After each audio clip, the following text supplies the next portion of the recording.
बिस्मिल्लाहिर्रहमानिर्रहीम। अस्सलाम वालेकुम नाज़रीन, आप यूट्यूब चैनल देख रहे हैं। मैं इमरान खान हूँ। पाकिस्तान तहरीक इंसाफ के असद कैसर साहब ने एक बड़ा दावा कर दिया है और उन्होंने ये कहा कि 41 लोग ऐसे थे जो आज़ाद उम्मीदवार थे, और ये जो 41 आज़ाद उम्मीदवार थे ये सारे के सारे पाकिस्तान तहरीक इंसाफ को ज्वाइन कर चुके हैं, यानी एक बंदा भी नहीं टूटा। ये कैसे हो सकता है कि एक बंदा भी ना टूटे? यानी ये तो कभी हुआ ही नहीं और हो ही नहीं सकता। इसके बारे में तो सबके दावे थे कि बंदे इधर चले जाएंगे, उधर चले जाएंगे, ये हो जाएगा, वो हो जाएगा। जीतेंगे भी वही जो पाकिस्तान तहरीक इंसाफ के साथ गद्दारी करेंगे, और वो पहले कमिटमेंट देंगे कि वो बाकी पॉलिटिकल पार्टीज के पास जा रहे हैं। 41 में से एक भी बंदा नहीं टूटा। मिसाल के तौर पर कुछ चीज़ें आपके सामने रखता हूं कि हर बंदे को पता है कि अगर वो नहीं टूटेगा और इमरान खान के साथ खड़ा रहेगा तो वो गिरफ्तार भी किया जा सकता है।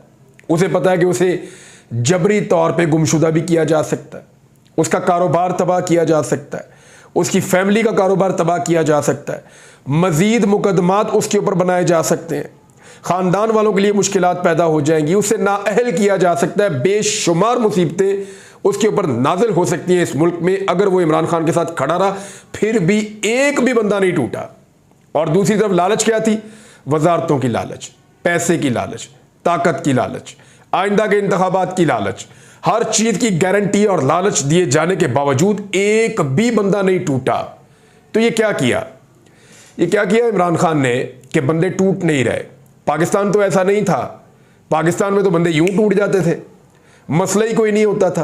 पीपल्स पार्टी जैसी मजबूत जमात को तोड़ के परवेज मुशर्रफ साहब ने बड़े आराम से एक और पीपल्स पार्टी में ग्रुप बना लिया था और अपनी हुकूमत करते रहे 5 साल। मुस्लिम लीग काफ को बड़े आराम से तोड़ के शहबाज शरीफ साहब ने पंजाब में एक फॉरवर्ड ब्लॉक बना लिया था और बड़े आराम से अपनी हुकूमत चलाते रहे थे शहबाज शरीफ साहब भी। तो यहां तो पूरी की पूरी जमातें टूट जाती थी, इधर एक बंदा भी नहीं टूट रहा। ये कैदी नंबर 804 ने किया क्या है, इसको जरा समझिए।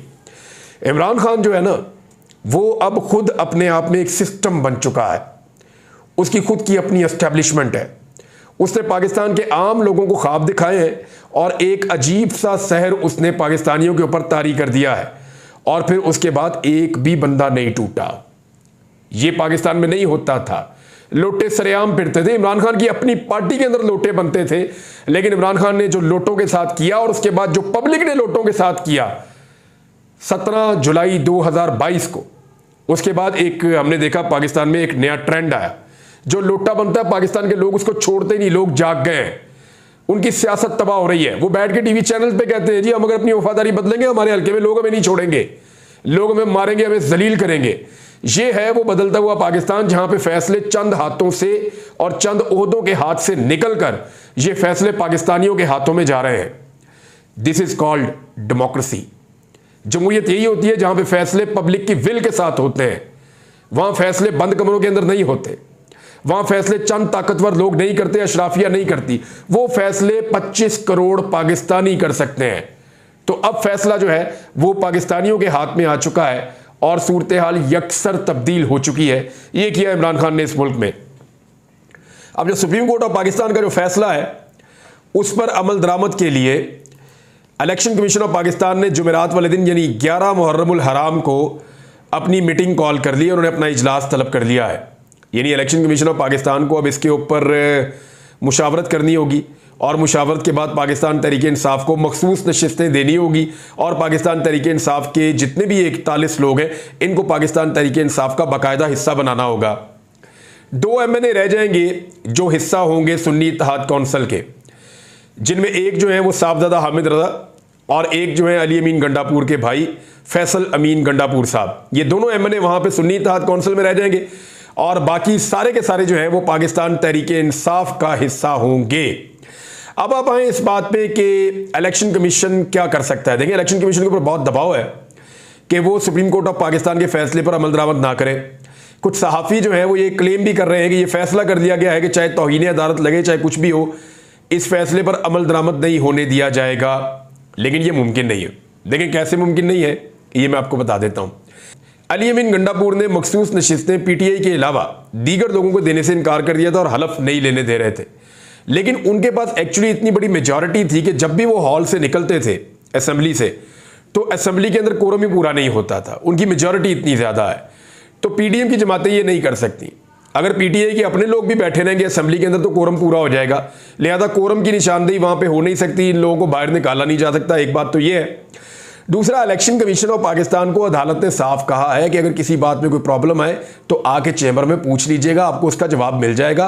अब पाकिस्तान तहरीक इंसाफ के जो लोग हैं, ये आज़ाद उम्मीदवार उनको ज्वाइन करना चाहें, जिस जमात को भी ये ज्वाइन कर लें, इनकी ज्वाइनिंग आप करवा दें। तहरीक इंसाफ पॉलिटिकल पार्टी थी, तहरीक इंसाफ पॉलिटिकल पार्टी है, लिहाजा इसको ज्वाइनिंग करवाने का हक है। अब वो वहां पे ज्वाइन कर लेंगे। दूसरा, उन्होंने ये कहा था कि फिर मखसूस नशिस्तों के ऊपर जो हक है वो पाकिस्तान तहरीक इंसाफ का है। 15 दिन के अंदर उनके पास जितने बंदे आ जाएंगे उसकी बुनियाद के ऊपर वो अपनी मखसूस नशिस्तों की एक फहरिस्त जमा कराएंगे और उसके मुताबिक उनको वो सीटें मिल जाएंगी। मामला बड़ा सिंपल है। अब PMLN का तो इसमें रोल ही कोई नहीं है। हुकूमत ये फैसला करने वाली होती कौन है कि सीटें किसको देनी है और किसको नहीं देनी, क्योंकि वो तो कोरम की निशानदेही भी नहीं कर सकते, उनके नंबर इतने ज्यादा नहीं है। और तहरीक इंसाफ के पास और ये जो ज्वाइनिंग दे रहे लोग, इनके अपने नंबर इतने ज्यादा हैं कि वहां पे कोरम की निशानदेही के बावजूद ये इजलास चलवा सकते हैं। तो नाज़रीन, हुकूमत तो इस मामले में ना 3 में ना 13 में ना उनका काम है ये, ना वो इसके अंदर कुछ कर सकते हैं। ये तो काम है इलेक्शन कमीशन ऑफ पाकिस्तान का कि सबसे पहले वो पाकिस्तान तहरीक इंसाफ के मेंबरों को तस्लीम करें। हलफ तो वो पहले ही ले चुके हैं। और उसके बाद अगला काम यह है कि मखसूस नशिस्तों की जो लिस्ट पाकिस्तान तहरीक इंसाफ फराहम करे, उनको वहां से नोटिफाई कर दे। फिर वो पहुंच जाएंगे असेंबली के अंदर हलफ लेने के लिए। और कोरम की निशानदेही तो हो नहीं सकती, क्योंकि पाकिस्तान तहरीक इंसाफ अकेली भी मौजूद होगी तो इतनी बड़ी उनकी तादाद है कि उनका कोरम पूरा हो जाएगा असेंबली का। तो ये है जनाब इसकी सूरत हाल, और ये अमल दरामद करना ही पड़ेगा। हुकूमत इसके अंदर अपील के अंदर गई है, देखते हैं कि इस पर कोई स्टे होता है या नहीं होता। लेकिन मेरे ख्याल में क्योंकि फैसला आ चुका है सुप्रीम कोर्ट ऑफ पाकिस्तान का और फुल कोर्ट का फैसला है, तो पहले इसके ऊपर अमल दरामद होना चाहिए और उसके बाद फिर देखते हैं कि हुकूमत को जो वो मांग रही है वो मिलता है या नहीं मिलता। एडहॉक जजेस के मामले के ऊपर अब बार एसोसिएशन बोलना शुरू हो गई हैं। देखिए, 4 जजेस के नाम आए थे जिनमें से 2 ने कन्फर्मेशन दे दी है और 2 जजेस के बारे में खबर आ रही है कि वो इसका हिस्सा नहीं बनना चाहते। अब काजी फायद ईसा साहब की चॉइस के ऊपर तो नहीं होगा ना, ये तो सुप्रीम कोर्ट ऑफ पाकिस्तान के अंदर आएगा, फिर वहां पे फैसला होगा कि किसको बनाना और किसको नहीं बनाना। और बनाना भी है तो क्यों बनाना है, इसके ऊपर जो है वो Peshawar high court bar association ने और कराची बार एसोसिएशन ने, दोनों बार्स ने मजम्मत कर दी है 9 मुहर्रम वाले दिन। अभी क्योंकि 9 और 10 मुहर्रम है तो 11 मुहर्रम से हमें नजर आएगा कि बाकी बार कौंसल्स और वकला इसके बारे में अपनी राय देंगे। हामिद खान साहब ने बहुत क्लियरली कह दिया कि ऐसा हम नहीं होने देंगे। अगर ऐसा किया गया या ऐसा करने की कोशिश की गई तो फिर इस मामले के ऊपर हम तहरीक चलाएंगे। और वकला की तहरीक जो है वो काफ़ी अरसे से दबती चली आ रही है। बार बार वकला जो है वो किसी मामले पे इकट्ठे होते हैं, फिर मामला कहीं और मुड़ जाता है। तो मेरे ख्याल में कोई भी चिंगारी इस आग को भड़का सकती है। हुकूमत को होश के नाखून लेने चाहिए और एक के बाद एक और गड़ा अपने लिए नहीं खोदना चाहिए। पाकिस्तान तहरीक इंसाफ पर पाबंदी के मामले पर हुकूमत फरार हो गई है। देखिए, पहले वो बेचारे से इंफॉर्मेशन मिनिस्टर से प्रेस कॉन्फ्रेंस करवा दी, वो इतना सीरियस मुंह बना के, इतना चिल्ला चिल्ला के, कुर्सी से उछल उछल के वो बेचारा प्रेस कॉन्फ्रेंस कर रहा था। उससे बेचारे से प्रेस कॉन्फ्रेंस करवा दी, हम पाबंदी लगा रहे हैं, फैसला हो चुका है और हम गद्दारी के मुकदमे बना रहे हैं, फैसला हो चुका है। तो पहले जनाब फैसला सुना दिया उन्होंने सारों को, और फैसला सुनाने के बाद जब मामला आया उसके ऊपर अमल दरामद का तो पता चला कि इत्तेहादी बिगड़ गए हैं। वो जो इत्तेहादी जमातें उन्होंने कहा जी हमसे तो आपने पूछा ही नहीं, आप खुद ही फैसले कर रहे हैं। क्योंकि मियां नवाज शरीफ ने जिनके साथ मिलकर तय किया था, मियां साहब को पूरा कॉन्फिडेंस था कि ये बाकी सारों को भी मना लेंगे। अगर मैं यहां से ऐलान कर दूंगा तो ये बाकी सारों को खुद ही मना लेंगे।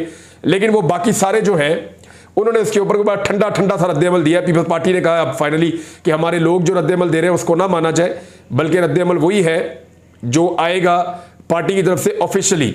अब इसमें कुछ स्टेटमेंट्स हैं जो मैं आपके सामने रखता हूं। सबसे पहले तो अमेरिका का मैं आपको बताऊं, अमेरिका ने इसके ऊपर इजहार किया है तशवीश का। यानी अमेरिका में जब ये सवाल किया गया तो मैथ्यू मिलर ने कहा कि सियासी जमात पर पाबंदी के हुकूमती बयान देखें, ऐसा महसूस होता है कि यह सियासी पेचीदा अमल का आगाज किया जा रहा है, ताहम इसके अंदरूनी अमल और फैसलों पर अमेरिका नजर रखेगा। और मैथ्यू मिलर ने मजीद कहा कि किसी भी सियासी जमात पर पाबंदी बाइस तशवीश है, क्योंकि ये इकदाम इंसानी हुकूक, आज़ादी इजहार राय, आईनी और जमहूरी उसूलों की पुरअमन पासदारी का मुखालिफ है। ये बात जनाब मैथ्यू मिलर ने की है। इसके अलावा एक स्टेटमेंट जो है वो फजल रहमान साहब का भी लेटेस्ट है, वो भी आपको मैं बताता हूँ। लेकिन पहले आप ये देख लें कि इस पे एमएल वली खान ने क्या कहा। एमएल वली खान जो एएनपी के सरबराह हैं, और उन्होंने कहा कि हम कभी गैर जमहूरी आमरीत की हमायत हमने नहीं की, हमारी ये तारीख है और सियासी नज़रियाती इख्तलाफात के बावजूद PTI पर पाबंदी आयद करने की हम मुखालफत करते हैं। इसकी बुनियाद जनरल अयूब खान ने रखी थी। बदकिस्मती से पाकिस्तान में तारीख से सबक नहीं सीखा जा रहा। फिर उन्होंने ये कहा कि बार बार पॉलिटिकल पार्टीज जब हुकूमतों में बदलती हैं तो बेनिफिशरीज बदल जाते हैं और सबका मौक़िफ़ बदल जाता है। कभी वो इनकलाबी बन जाते हैं और कभी जो बेनिफिशरी बन जाते हैं तो लोग झूठे नारे लगाते हैं। फिर उन्होंने ये कहा कि ANP जमहूरी रवायात की कदर करते हुए किसी भी पाबंदी की हमायत नहीं कर सकती। पाबंदी लगानी है तो फौजी इदारों की सियासत में मुदाखलत पर पाबंदी लगाई जाए। और साथ उन्होंने ISI एजेंसी का नाम लिया कि जनाब उनकी सियासत में मुदाखलत के ऊपर पाबंदी लगाई जाए। ये एमल वली खान का स्टेटमेंट था। फजलुर रहमान साहब ने इसमें क्या कहा? फजलुर रहमान साहब ने कहा कि ताकतवर हल्के समझ जाएं, सियासत में उनकी मुदाखलत मुल्क के लिए नुकसानदेह है। उन्होंने कहा कि मुल्क में अदम इस्तेहकाम की बड़ी वजह अस्करी इदारों की मुदाखलत है। फजलुर रहमान ने कहा कि ताकतवर हल्के समझ जाएं कि सियासत में उनकी लगातार मुदाखलत मुल्क के लिए नुकसानदेह है। और 2018 और 2024 के इंतखाबात के नताइज ने इदारों की सरेआम मुदाखलत का पोल खोल दिया है। उन्होंने कहा कि अज़्म इस्तेहकाम ऑपरेशन से मुल्क भर बिलखुसूस खैबर पख्तूनख्वा में बेचैनी में इजाफा होगा। तो फजलुर रहमान साहब ने कहा कि जी यानी वो भी मुखालफत कर रहे हैं लगातार और इदारों की सियासत में मुदाखलत पर भी वो मुखालफत कर रहे हैं, लेकिन साथ ही साथ वो ये पाकिस्तान तहरीक इंसाफ के ऊपर जो पाबंदी लगने का मामला है इसमें भी उन्होंने कोई पॉजिटिव रिएक्शन नहीं दिया। इरफान सिद्दीकी साहब ने एक बड़ा अजीबोगरीब स्टेटमेंट दिया है, हालांकि वो एक सहाफ़ी रहे हैं और उनका स्टेटमेंट मुझे तो बहुत ही अजीब लगा। इरफान सिद्दीकी साहब कहते हैं कि मुल्क की तरक्की को नुकसान पहुंचाना इस्तेहकाक है तो ये हक सबको होना चाहिए। किसी सियासी जमात पर पाबंदी की हमायत या मुखालफत से पहले आइन का आर्टिकल 1 पढ़ें। अगर किसी ग्रुप को मुल्क की तरक्की और खुशहाली को नुकसान पहुंचाने का इस्तेहकाक हासिल है तो फिर ये इस्तेहकाक सबको होना चाहिए। तो इस तरह तो इरफान सिद्दीकी साहब पाकिस्तान से बाहर मनी लॉन्ड्रिंग करने का इस्तेहकाक भी सबको होना चाहिए। इस तरह तो आपकी लीडरशिप की तरह बाहर प्रॉपर्टीज़ बनाने का इस्तेहकाक भी सबको होना चाहिए। इस तरह तो मियाँ साहब की तरह सबको इस्तेहकाक होना चाहिए कि वो जब दिल करे इनकलाबी बन जाए और जब दिल करे बूट पॉलिश हाथ में पकड़ ले, ये भी इस्तेहकाक सबको होना चाहिए। फिर जब मर्जी कौम को ट्रक की बत्ती के पीछे लगा दें, ये भी इस्तेहकाक सबको होना चाहिए। फिर जब दिल करे लोगों को इनकलाब पे लगाकर मुल्क छोड़ के बैरून मुल्क भाग जाए और वहाँ जाके ज़बरदस्त ज़िंदगी गुजारें यूरोप के अंदर, ये भी इस्तेहकाक सबको होना चाहिए। ये अब मीठा मीठा हफ हफ कड़वा कड़वा थू थू तो नहीं है ना। राणा सनाउल्लाह साहब का अगर एक स्टेटमेंट आप देखें तो आपको इनकी पूरी मेंटेलिटी इस वक्त की आपको समझ आ जाएगी कि ये क्या कर रहे हैं। यानी माइट इज राइट में कौन सा उसूल होता है? राणा सनाउल्लाह साहब कह रहे हैं रोना धोना बंद करें, जो आपसे बन पड़ा वो आप करें, जो हमसे बन पड़ा वो हम करेंगे। एक तो राणा सनाउल्लाह साहब हम आप ना कहें। देखें मामला ये है कि आप रियासती वसाइल को एक सियासी जमात के खिलाफ इस्तेमाल करते हैं, रियासती इदारों को और रियासती वसाइल को एक सियासी जमात के खिलाफ इस्तेमाल करते हैं, उनको उठा के जेलों में डालते हैं, बगैर मुकदमात के बंदे गिरफ्तार करते हैं, MPO के तहत बंदे बंद करते हैं, उनके ऊपर बदतरीन टॉर्चर आप करते हैं, पुलिस को आप इस्तेमाल करते हैं ज़ाती फोर्स के तौर पे, बाकी इदारों को आप इस्तेमाल करते हैं। तो ये सारी सिचुएशन में राणा सनाउल्लाह साहब माइट इज़ राइट के उसूल के ऊपर अगर चलना है ना, तो फिर इस मुल्क में आप खुद कह रहे हैं कि ना कोई रूल ऑफ लॉ है और ना आइन की हुक्मरानी है, ना कोई कानून है ना आइन है। अगर आप कई दहाइयों की सियासत करने के बाद राणा सनाउल्लाह साहब इस नतीजे पर पहुंचे हैं और आपकी सियासत का हासिल हुसूल ये है कि माइट इज राइट, तो फिर राणा साहब आपकी सियासत के लिए तो इन्ना लिल्लाहि व इन्ना इलैहि राजिऊन। और डर पता किस बात का है? डर इस बात का है कि राणा सनाउल्लाह साहब ने स्टेटमेंट दिया कि इमरान खान जेल से बाहर आ गया तो हमें एस्टेब्लिशमेंट भी नहीं बचा सकती। यानी इसमें दो चीज़ें हैं। एक तो राणा सनाउल्लाह साहब का खौफ बोल रहा है कि पब्लिक अब इनके इतनी ज़्यादा खिलाफ हो चुकी है और इमरान खान के साथ इतना ज़्यादा जुड़ गई है कि उन्हें लगता है कि हमारी कोई बचत नहीं है अगर इमरान खान जेल से बाहर आ गया। और दूसरा वो एतराफ़ ये कर रहे हैं कि इस वक्त हमें एस्टेब्लिशमेंट प्रोटेक्ट कर रही है, पाकिस्तान की एस्टेब्लिशमेंट हमें बचा रही है, लेकिन अगर इमरान खान जेल से बाहर आ गया तो फिर हमें पाकिस्तान की एस्टेब्लिशमेंट भी नहीं बचा सकेगी। ये भी राणा सनाउल्लाह साहब का स्टेटमेंट है। और फिर सेनेटर मुशाहिद हसन सैयद साहब ने पाबंदी लगाने के मामले में एक बात कही। उन्होंने कहा खुदा जिसे तबाह करना चाहता है ना, उसे तबाह करने से पहले पागल कर देता है। मेरे वालिद साहब एक बात कहा करते हैं मुझे कि ऐसा नहीं होता कि जब रब किसी से नाराज़ हो और उसकी कमबख्ती आ जाए तो कोई आसमान से डंडा नहीं उतरता जो उसके सर पे लगता है, अल्लाह उसकी माती मार देता है। वो जो फैसला करता है उसका उल्टा होना शुरू हो जाता है। ये मेरे वालिद साहब हमें समझाते थे कि उसके फैसले उसको गलत साबित करना शुरू कर देते हैं, उसकी अल्लाह ताला मत ही मार देता है, उसको सही बात ही समझ नहीं आती। तो मुझे लगता है इनकी मत मारी गई है। कभी ये कहते हैं हमने सुप्रीम कोर्ट से लड़ना है, कभी ये कहते हैं हमने इमरान खान से लड़ना है, कभी ये कहते हैं हमने पाकिस्तान की आवाम से लड़ना है, कभी ये कहते हैं हमें झूठे मैंडेट के ऊपर हुकूमत बनाकर दे दो, कभी ये कहते हैं जनाब हमें जो है वो एड हॉक जजेस चाहिए, कभी ये कहते हैं अपनी मर्जी की हमने अदालतें चलानी है, कभी ये कहते हैं जनाब हमने फलां जमात के ऊपर पाबंदी लगानी है, कभी ये कहते हैं हमने साबिक सदर पे और वज़ीर आज़म पे जो है वो गद्दारियों के मुकदमे बना देने हैं। यानी ये तो इनकी मत ही मारी गई है, ऐसा लगता है ये दीवाने का ख्वाब देख रहे हैं। आप जिस काम के लिए इनको हुकूमत में लाकर बिठाया गया, अव्वल तो अवाम ने नहीं बिठाया, ये अवाम की मर्जी के खिलाफ जबरदस्ती आकर हुकूमत में बैठ गए। जिस मकसद के लिए इनको लाकर बिठाया गया, एक दिन इन्होंने उस मकसद के ऊपर काम नहीं किया। सुबह इमरान खान, शाम को इमरान खान, दोपहर को इमरान खान। ऐसा लगता है डॉक्टर ने खुराक नहीं दी होती कि आपने इतने बजे ये गोली खानी है, नाश्ते से पहले ये खानी है, नाश्ते के बाद ये खानी है, खाने के दरमियान में आपने ये गोली खानी है, रात को सोने से पहले आपने ये गोली खानी है। तो मेरे ख्याल में जैसे टैबलेट लेता है ना मरीज, और मरीज भी वो बेचारा जो वेंटिलेटर पे पड़ा हो, बिल्कुल ही फारग हो गया हो, इस तरह के मरीज वाली इनकी हालत है कि सुबह दोपहर शाम रात हर वक्त सोते में जागते में इनको इमरान खान के अलावा नजर ही कुछ नहीं आता। और भैया आपको जाली हुकूमत बना के दिए, काम तो कर लो यार, कोई लोगों को रिलीफ दे दे, कोई टक्के का रिलीफ आपने अभी तक पाकिस्तान की आवाम को दिया हो। जिस दिन से आप लोग हुकूमत के अंदर आए हैं, आवाम के ऊपर जो है वो आवाम तो समझ रही है कि मनहूसत तारी हो गई है, अजीबोगरीब किस्म की। यानी आप उठाकर देख लें 10 अप्रैल 2022 से लेकर अब तक ये जो सबने मिलकर जरदारी ने, नवाज शरीफ ने, सबने मिलकर हुकूमत बनाई, वो जब से हुकूमत बनी तब से लेकर अब तक कोई एक अच्छी खबर दे दें पाकिस्तान के लिए, कोई एक अच्छी खबर दे दें पाकिस्तान के लिए कि जनाब ये चीज में पाकिस्तान आगे चला गया या बेहतर हो गया। हर चीज का इन्होंने बेड़ा गर्क किया, कोई एक चीज बेहतर नहीं हुई। मैं नहीं कह रहा कि इमरान खान साहब के दौर के अंदर कोई दूध और शहद की नहरें बह रही थी, लेकिन जो भी था ना वो इससे तो बहुत ही बेहतर था। और ये पूरा पाकिस्तान आज ना सिर्फ तस्लीम करता है, पूरा पाकिस्तान इस बात को मान रहा है और इसकी गवाही दे रहा है। मखसूस नशिस्तों के मामले में थोड़ी सी तब्दीली हो रही, बाद में बात करेंगे इस पर। अब तक के लिए इतने, अपना ख्याल रखिएगा, अपने इस चैनल का भी। अल्लाह हाफ़िज़।